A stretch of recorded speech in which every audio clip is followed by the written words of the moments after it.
Welcome to smart explainer. तो आज हम फिर से लेकर आ गए हैं एक ऐसी मूवी जिसमें डर, रहस्य और मौत की सच्चाई तीनों एक ही महल में बंद हैं। ये कहानी है एक महान जासूस की, एक नकली आत्मा बुलाने वाले की और उन आत्माओं की जिनकी मौत दर्दनाक थी और अब वो वापस आ गई हैं बदला लेने। तो फिल्म की शुरुआत होती है एक ऐसे आदमी से जिसे देखकर लगता है जैसे वो दुनिया से पूरी तरह कट चुका है। वो दिन भर में सिर्फ एक इंसान से मिलता है, अपने पर्सनल केक बनाने वाले से। वजह वो कोई आम इंसान नहीं बल्कि दुनिया का मशहूर डिटेक्टिव पोयरोट है। इतना मशहूर कि जैसे ही वो घर से बाहर निकलता है दरवाजे पर लोगों की भीड़ लग जाती है। सब चाहते हैं कि वो उनका केस सुलझाए, लेकिन अब वो सबको मना कर देता है। फिर एक दिन एक रहस्यमयी लेखिका उसके पास आती है। वो कहती है कि आज रात हैलोवीन पार्टी में एक मशहूर मीडियम यानी आत्माओं से बात करने वाली महिला रेनॉस आत्मा बुलाने का सेशन करने वाली है। लेखिका खुद तो इन सब बातों पर यकीन नहीं करती, लेकिन उसमें कोई कमी भी नहीं पकड़ पा रही, इसलिए वो चाहती है कि पोयरोट खुद उस झूठ का पर्दाफाश करे। पोयरोट रेनॉस का नाम पहले ही सुन चुका होता है और वो भी जानना चाहता है कि क्या आत्मा से बात करना वाकई मुमकिन है। तो वो उस पार्टी में जाने का फैसला करता है। पार्टी होती है एक खंडहर नुमा डरावने महल में। जैसे जैसे मेहमान वहाँ पहुँचते हैं, आयोजक एक प्रोजेक्टर से महल का इतिहास दिखाता है। 100 साल पहले ये एक अनाथालय था, लेकिन अचानक प्लेग फैल गया। नर्सों ने डर के मारे बच्चों को कमरों में बंद कर दिया और खुद भाग गईं। बच्चे तड़प तड़प कर मर गए, लेकिन उनकी आत्माएं आज भी उस महल में भटक रही हैं, इंतजार कर रही हैं बदला लेने का। बाद में ये महल रोविना नाम की एक महिला ने बहुत सस्ते में खरीद लिया। उसे शुरुआत में इन कहानियों पर हंसी आती थी, लेकिन ज्यादा दिन नहीं बीते कि उसकी बेटी की रहस्यमयी मौत हो गई, सीढ़ियों से गिरने से। लेकिन उसके शरीर के पास एक भयानक पंजे का निशान मिला, इसलिए उसने आत्मा बुलाने वाली रेनॉस को बुलाया ताकि वो अपनी बेटी से एक आखिरी बार बात कर सके। रेनॉस की एंट्री होती है, लेकिन जैसे ही वो महल में दाखिल होती है उसे महसूस होता है कि ये जगह कुछ ज्यादा ही डरावनी है। यहाँ की हर चीज बहुत बुरा अतीत बताती है। रेनॉस ने कहा कि आत्मा बुलाने की पूजा तीसरी मंजिल पर की जाएगी, जहाँ बेटी की मौत हुई थी। रेनॉस, पोयरोट और बाकी लोग वहाँ पहुँचे। वहीं पोयरोट को पता चलता है लड़की की मौत की असली कहानी, जिसका नाम था एलिसिया। वो एक मासूम लड़की थी और अपनी शादी की तैयारी कर रही थी, लेकिन शादी से कुछ दिन पहले उसने दीवारों पर मर चुके बच्चों की आत्माओं को देखा। वो उसे अपने साथ ले जाना चाहते थे। एलिसिया डर के मारे पागल हो गई और अंत में उसने ऊपर से छलांग लगाकर आत्महत्या कर ली, लेकिन उसके शरीर पर मौत के चिन्ह साफ थे। रेनॉस अब पूजा की तैयारी करती है। वो सबको सख्त हिदायत देती है, जब मैं आत्मा से संपर्क कर रही हूँ कोई मुझे छुए नहीं, वरना अंजाम बहुत बुरा होगा। सभी हामी भरते हैं। रेनॉस ने मंत्र बोलना शुरू किया, अलिसिया ड्रेक,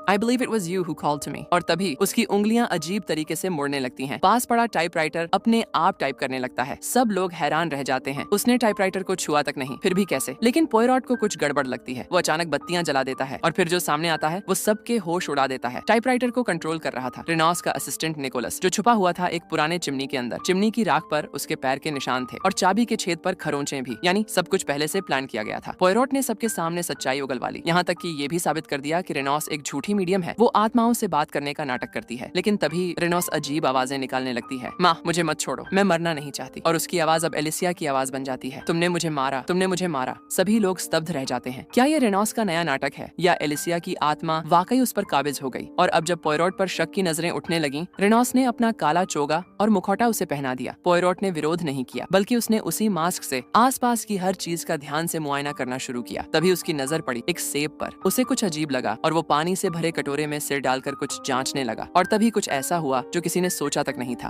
कटोरे में सिर डालते ही उसे अचानक कुछ महसूस हुआ, मानो कोई अदृश्य शक्ति उसके आसपास मंडरा रही हो। ठीक उसी वक्त पोयरो के दिमाग में एक शक उभर आया। उसे अब यकीन होने लगा कि रेनॉस की मौत महज एक आत्महत्या नहीं थी, बल्कि एक सोची समझी हत्या थी। उसे याद आया कि रेनॉस कभी एक नर्स रहा था और जिन बच्चों की आत्माएं यहाँ भटक रही थीं, वो सबसे पहले डॉक्टर और नर्सों से बदला लेना चाहती थीं। ये सुनकर वहाँ मौजूद हर कोई डर से कांपने लगा। सभी वहाँ से भागना चाहते थे, लेकिन तभी पोयरो ने चुपके से महल के सारे दरवाजों को अंदर से बंद कर दिया। अब उसके मन में पूरा यकीन था, जो उसे मारना चाहता था वही रेनॉस का हत्यारा और शायद वही एलिसिया की मौत के पीछे भी जिम्मेदार हो सकता है। अब उसके मन में पूरा यकीन था, जो उसे मारना चाहता था वही रेनॉस का हत्यारा भी है और शायद वही एलिसिया की मौत के पीछे भी जिम्मेदार हो सकता है। अब असली कातिल को बेनकाब करने के लिए पोयरोट ने लेखिका ओलिवर को अपने सहायक के रूप में बुला लिया। जैसे ही उन्होंने सभी को इकट्ठा किया और केस पर चर्चा शुरू की, एक कोने में किताबों के ढेर से एलिसिया का वो पुराना बाबा खरगोश टॉय मिला। पोयरोट ने तुरंत वो टॉय रोइना को सौंपा और उससे पूछा कि घटना के वक्त वो कहाँ थी। रोइना ने बताया कि घटना के दौरान वो संगीत कक्ष में बटलर के साथ थी। तभी पोयरोट ने एक और बड़ा खुलासा किया। कुछ समय पहले रेनॉस ने उसे एक चिट्ठी लिखी थी, जिसमें एलिसिया से जुड़े कई राज थे। उसी के बाद पोयरोट को उसकी मीडियम पहचान पर विश्वास हुआ और उसने उसे यहाँ बुलाया। अब पोयरोट ने इस दावे की पुष्टि के लिए बटलर से भी पूछताछ की। बटलर ने भी कहा, हाँ, मैं संगीत कक्ष में ही था और ठीक 12 बजे की घड़ी भी देखी थी। इससे साफ लग रहा था कि रोइना और बटलर की बातों में कोई विरोधाभास नहीं था। लेकिन अब पोयरोट ने बटलर से दूसरा सवाल किया, अगर तुम्हें बच्चों की आत्माओं से इतना डर लगता सकता है तो तुम इस आधी रात की पार्टी में क्यों आए? बटलर नाराज होते हुए बोला। मुझे जवाब देने की कोई जरूरत नहीं। चूंकि उससे कुछ खास नहीं निकल पाया, पोयरोट ने अब एकमात्र डॉक्टर से पूछताछ शुरू की जो उस वक्त रेनॉस की लाश की जांच कर रहा था। लेकिन अजीब बात यह थी कि वो डॉक्टर, जो एक प्रोफेशनल था, उसने रेनॉस की कलाई पर मौजूद गहरी चोट ही नोटिस नहीं की थी। जब पोयरोट ने उसकी ओर संदेह भरी निगाहों से देखा तो डॉक्टर शर्मिंदा हो गया। Do you think I am a loony? Doctor ने घबरा कर कहा। तभी उसका बेटा वहाँ आ पहुंचा और उसे सांत्वना देने लगा। तब जाकर डॉक्टर शांत हुआ और उसने अपना सच बताया। दरअसल डॉक्टर को post traumatic stress disorder (PTSD) था, एक ऐसी बीमारी जिसमें इंसान युद्ध जैसी घटनाओं के बाद मानसिक अस्थिरता से जूझता है। लेकिन इसके बावजूद रोएना ने उसे कभी अकेला नहीं छोड़ा। वो उसे एलिसिया का पारिवारिक डॉक्टर बनाकर अपने साथ रखती रही। समय के साथ डॉक्टर को रोएना से प्यार हो गया, लेकिन रोएना ने उसका प्रस्ताव ठुकरा दिया। वो बस अपनी बेटी एलिसिया की देखभाल में लगी रही जब तक वो मर नहीं गई। अब पोयरोट ने रेनॉस के 2 सहायकों, एक भाई और एक बहन को बुलाया और अलग अलग पूछताछ शुरू की। पहले बहन से पूछताछ हुई। उसने बताया कि रेनॉस की सभी आत्मा बुलाने वाली रस्में नकली थीं। हम बस पेट पालने के लिए यह सब करते थे। वो ये सब खत्म कर अपने भाई के साथ कहीं दूर जाकर एक शांत जीवन बिताना चाहती थी। लेकिन ये सब प्लान बनाते वक्त रेनॉस मारा गया। तभी पोयरोट ने उस पर एक आरोप लगाया। क्या तुमने रेनॉस के पैसे चुराए थे भागने के लिए? लड़की चुप हो गई। पोयरोट ने आगे कहा, शायद रेनॉस ने तुम्हें रंगे हाथों पकड़ लिया और उसने तुम्हें धमकी दी कि या तो यहीं रहो या पुलिस के हवाले कर दूं। चूंकि वो दोनों भाई बहन गैर कानूनी तरीके से देश में घुसे थे, उन्हें डर था कि पुलिस उन्हें पकड़ लेगी, इसलिए शायद उसने रेनॉस को मार डाला। सुनते ही वो लड़की वहाँ से भागने लगी, लेकिन बटलर ने रास्ता रोक लिया। If I am trapped here, so are you. अब पोयरोट ने दोनों को बांध दिया। जैसे ही उसने पूछताछ जारी रखनी चाहिए, एक अजीब सी रोने की आवाज गूंजने लगी। ये पहली बार नहीं था जब पोयरोट ने यह आवाज सुनी थी। उसे याद आया, वॉशरूम के शीशे में उसने एक डरावनी परछाई देखी थी। इस बार आवाज और ज्यादा साफ थी। क्या तुम ये आवाजें सुन सकते हो? हमारे बीच कोई है? इसी कमरे में है। तभी फोन की घंटी बजी। पोयरोट ने उसे नजरअंदाज करना चाहा, लेकिन पीछे की दीवार में मौजूद फायरप्लेस के पास उसे एक काला साया दिखाई दिया। वो तेजी से दौड़ पड़ा, लेकिन जब वो पास पहुंचा, वो कोई आत्मा नहीं थी, बल्कि एक छोटी सी लड़की थी। पोयरोट मुस्कुराते हुए बोला, डरो मत, मैं तुम्हारी मदद करना चाहता हूँ। लेकिन जैसे ही उसने पीछे मुड़कर ओलिवर को देखा और फिर दोबारा उस बच्ची को देखने के लिए पलटा, वो गायब हो चुकी थी। तभी एक जोरदार आवाज आई। दीवारों के पीछे से ये आवाज दीशा रूम, अंडरग्राउंड रूम से आ रही है। पोयरोट ने कहा। रोएना बोली, इस महल में कोई डिशाश नहीं है। लेकिन पोयरो ने उसकी बात नहीं मानी और आवाजों के पीछे चलने लगा। कुछ ही देर में उसे एक छुपा हुआ दरवाजा मिला। उसने उसे लात मारकर खोल दिया। हाथ में तेल का लैंप लिए वो अंधेरी सुरंग में उतरा। नीचे का नजारा भयानक था, जैसे कोई नरक हो। वहाँ गीली दीवारें, सीलन और टूटे ताबूत पड़े थे। क्या उन्होंने वाकई इन बच्चों को यहीं मरने के लिए छोड़ दिया था? उसने खुद से पूछा। उधर बाहर डॉक्टर का दिमागी संतुलन बिगड़ गया। वो कांप रहा था और बड़बड़ा रहा था, लेकिन सिनले ने उसे और उकसाया, जिससे डॉक्टर ने सीधे उस पर हमला कर दिया। हालात इतने बिगड़ गए कि रोएना को डॉक्टर को बंद कमरे में बंद करना पड़ा। बाद में पोयरो ने सिनले से उसके मूवमेंट के बारे में पूछा, लेकिन सिनले गुस्सा हो गया। वो बोला, रोएना हमेशा मुझे ही एलिसिया की मौत का दोषी ठहराती रही है। फिर गुस्से में हाथ काट लिया और जैसे ही उसने रुमाल निकाला, एक फोटो गिर गई। वो फोटो थी एलिसिया और सिनले की शादी से पहले की, लेकिन अब उस फोटो में सिर्फ एलिसिया थी। सिनले को काट दिया गया था। सिनले ने बताया, शादी से पहले हमारी लड़ाई हुई थी। एलिसिया ने कहा था कि वो शादी नहीं करना चाहती, लेकिन वो कहता है, मैं उसे प्यार करता था। मैं उसके पैसे नहीं, उसके दिल से जुड़ा था। वो उससे माफी मांगने भी गया था, लेकिन रोएना ने मिलने नहीं दिया। जब दोबारा मिला, एलिसिया मर चुकी थी। फिर उसे एक रहस्यमयी निमंत्रण मिला, जिसमें कहा गया था कि एक आत्मा बुलाने की रस्म के जरिए वो एलिसिया से फिर मिल सकेगा। पोयरोट ने वो निमंत्रण देखा और तभी उसे सेब एप्पल्स दिखा। उसने सोचा, पहली बार जब मैं इस महल में आया, तभी मुझे सेबों में कुछ अजीब लगा था, और वो पानी का कटोरा जिसमें डूबने से मैं मरते मरते बचा, वो भी सेबों से भरा था। उसे याद आया, लेखिका ओलिवर ने बाउंसर को भी एक सेब दिया था। अब सब कुछ साफ था। सेब पूरे हत्याकांड का हिस्सा थे। ओलिवर ने इस पूरे ड्रामे को प्लान किया था, लेकिन उसने यह भी जोड़ दिया, उसने रेनॉस की हत्या नहीं की। उसी समय उसकी बहन दौड़ती हुई आई और बताया कि संगीत कक्ष से अजीब आवाजें आ रही हैं। पोयरोट, जो उस कमरे की चाबी संभाल रहा था, फौरन दरवाजा खोलता है, लेकिन जैसे ही सब लोग कमरे में पहुंचे, उन्होंने देखा कि डॉक्टर मारा जा चुका है। अब पूरा शक सीधे पोयरोट पर गया, क्योंकि कमरे की चाबी सिर्फ एक ही थी और वो पोयरोट के पास थी। पोयरोट समझ गया कि असली कातिल उसे फंसाने की पूरी कोशिश कर रहा है। अब जब असली हत्यारा हरकत में आ चुका है, पोयरोट ने अपनी जांच और तेज कर दी। उसे पता था कि ये पूरी घटनाओं की शुरुआत एलिसिया की मौत से हुई थी, इसलिए उसने दोबारा बटलर से बात की। पूछा कि एलिसिया की मौत वाले दिन कुछ अजीब हुआ था क्या? लेकिन बटलर ने कहा, उस दिन वो एलिसिया की देखभाल नहीं कर रहा था, बल्कि रोवेना पूरी रात एलिसिया के साथ थी और उसने किसी को पास तक नहीं आने दिया। ये बात पोयरोट को और ज्यादा संदिग्ध लगी। उसने महसूस किया कि रोवेना कुछ छुपा रही है। लेकिन सबसे चौंकाने वाली बात ये थी कि वो लड़की जो पोयरोट को पहले फायरप्लेस के पीछे दिखी थी, वो और कोई नहीं बल्कि मरी हुई एलिसिया ही थी। अब पोयरोट उलझ गया। क्या उसने वाकई भूत देखा था या कोई जिंदा लड़की? वो खुद को कमरे में बंद कर लेता है, हर बात को याद कर रहा होता है। तभी अचानक तोता चाय का प्याला गिरा देता है। पोयरोट झुककर जब टुकड़े उठा रहा होता है, तभी उसे बेड के पास एक पुरानी तस्वीर मिलती है और वो पहचान जाता है, ये उसी नए लड़के की जेब में मिली फोटो का दूसरा आधा हिस्सा है। अब जैसे सारे सुराग एक धागे में बंध गए। पोयरोट को यकीन हो जाता है, तीनों हत्याएं एक ही हत्यारे ने की हैं और वो हत्यारा है एलिसिया की माँ रोवेना। पोयरोट अब एक पल भी नहीं गंवाता और सबको एक जगह इकट्ठा करता है। वो कहता है, हत्यारा वही है जिसने अपनी बेटी को मारा और फिर दूसरे को भी मार दिया ताकि उसका गुनाह छुप जाए। लेकिन रोवेना इनकार करती है, कहती है कि पोयरोट उसे झूठा फंसा रहा है। उसे नहीं पता कि पोयरोट पोयरोट के पास सबूत है और वो है जहरीले मधुमक्खियों का शहद। असल में पोयरोट के भ्रम और आवाजें सुनाई देना सब इसी जहरीले शहद की वजह से हुआ था। रोविना अपनी बेटी की शादी नए लड़के से नहीं स्वीकार कर पा रही थी। वो मानती थी कि एलिसिया सिर्फ उसकी है, इसलिए उसने बालकनी में उगाए ब्लैक रोडोडेंड्रॉन के फूल, जिनसे जहरीली मधुमक्खियां आकर्षित होती थी, का शहद इकट्ठा किया। ये शहद बस एक चम्मच ही जहर बन सकता है। कमजोरी, बुखार, यहाँ तक कि भ्रम और मतिभ्रम। रोविना ने रोजाना एलिसिया के खाने में वो शहद मिलाना शुरू किया और बटलर को मना किया कि कोई मदद न करे। लेकिन एक दिन एलिसिया ने फिर से भ्रमित होकर चीखना शुरू कर दिया। बटलर, जिससे यह सब बर्दाश्त नहीं हुआ, ने सोचा कि रोविना को आराम मिले, तो उसने खुद उसकी तरह बर्ताव करते हुए चाय में ढेर सारा शहद मिला दिया। पर जहर की मात्रा ज्यादा हो गई और सोती हुई एलिसिया की धड़कनें रुक गईं। जब रोविना जागी तो देखा कि उसकी बेटी मर चुकी थी। अब असलियत छुपाने के लिए उसने एलिसिया के शरीर पर बच्चों द्वारा प्रताड़ना के निशान डाले और फिर उसे नहर में फेंक दिया ताकि यह आत्महत्या जैसा लगे। लेकिन एक बात ने पोयरोट को अंत तक पहुंचा दिया। ओलिवर का वो वाक्य, मेरे पैसे कहाँ गए, मैं ये बर्दाश्त नहीं कर सकता। सिर्फ एक ही जवाब होता है, ब्लैकमेलिंग। उसने कहा, मुझे लगता है कोई तुम्हें ब्लैकमेल कर रहा है और तुम फिर से उसे चुप कराने के लिए पैसे दे रहे हो। लगातार ब्लैकमेलिंग के चलते रोविना ने सब कुछ खो दिया और अब वो तय करती है जो उसे ब्लैकमेल कर रहा है उसे मार देना ही एकमात्र रास्ता है। उसे शक था, डॉक्टर ने समझ लिया था कि एलिसिया की मौत जहर से हुई है और डॉक्टर उसे ब्लैकमेल कर रहा है। लेकिन तभी रेनॉस का खत आता है जिसमें वह कहती है कि वो एलिसिया की आत्मा से बात कर चुकी है और उसे मालूम है कि एलिसिया को मारा गया था। अब रोविना को डर लगने लगा। वो तय करती है कि अब दोनों को ही मारना पड़ेगा, मगर उसे नहीं पता था रेनॉस जाने से पहले ब्लैक कपड़ा और मास्क पोयरोट को पहना देती है। इसलिए रोविना गलती से पोयरोट को रेनॉस समझ बैठती है। फिर जब उसे असलियत का एहसास होता है,